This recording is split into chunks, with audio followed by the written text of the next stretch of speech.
started this project and they basically handed me the responsibility of the audio for it. I started taking a look at the concept art that was being developed and taking a look and seeing the sort of Renaissance approach they wanted to bring in.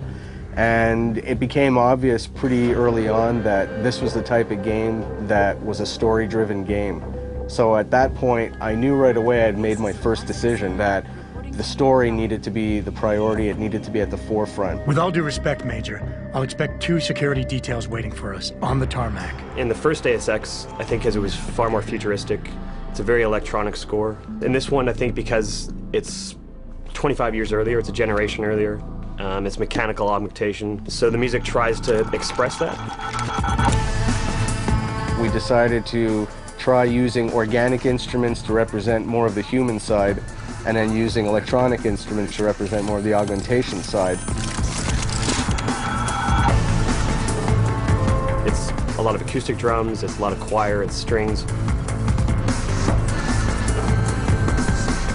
Because it's interactive, the music has to shift depending on what the player is doing. Especially in Deus Ex, where the player can play it stealth, or he can play it as an action game, or he can play it socially. The music has to be able to reflect all those different styles of gameplay. Combat is just insane. Making the weapon sounds is obviously the thing everybody gets excited about, because it's a lot of fun to make things go boom. We worked with the weapons designer.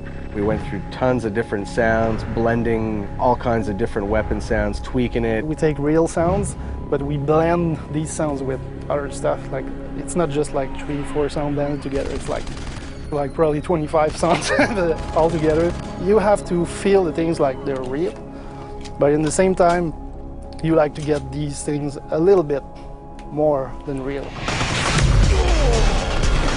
Hacking was a fun part to do because it's kind of its own little battlefield in itself. It's you against the mainframe. And when you're hacking something, I want it to feel somewhat cerebral, but I also want it to have that tension of like, okay, I can't afford to get caught here. We had a lot of ideas on how to work the stealth side. We used distances to decide at what point we wanted to start hearing people. Someone's running. At what point did we want to start stressing the player out with the fact that they've got enemy guards approaching. And in the end, I think we found a recipe that worked really well and creates a really cool experience. We know someone's here. Keep looking. It's a heavy game, it's dense, there's a lot of story, there's a lot of conspiracy, there's a lot of characters in the game. That means the emphasis needs to be put on the people telling the story, and in this case, the actors. It is a time of great innovation, technological advancement. The thing about playing Adam Jensen is tricky because as an actor, when you play anything like film, television, or stage, what you do is you justify everything the character does. You have to. I found your attack dog in the factoring labs. But with Jensen, I have to justify not only why he's doing one arc, but why he's doing hundreds of arcs. When I have the option to play as a good guy, to not kill anybody, to go through the game and knock people out and never get discovered, that's what I'll do. Because I feel like a good guy wouldn't go around killing everybody. If I kill somebody and I didn't mean to kill them, I'll go back to a previous save. And I'll be like, okay, no, I'm going through without killing them. To get the game immersive, I played it in a subtle way so that you can imprint your emotions onto the character. What are you talking about, Malik? What we needed was not so much music as it was more emotional support for the story. So whatever environment we're in, if we're in Detroit or we're in Shanghai, is trying to bring elements of that environment into the music. Street musicians that you may hear walking down the street are all incorporated into the score as well. You have to give a special color to the game. You have to get the vibe of that city. It's not just ambience. We've also got sounds being triggered at different intervals as you walk because that's what makes it feel realistic. Hearing a window break in the distance as you walked a certain path.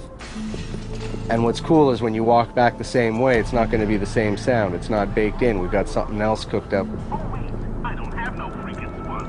Now you're sitting there going, okay, well, this feels like it's adapting to what I'm doing in the game, and ultimately that's the illusion you want to create.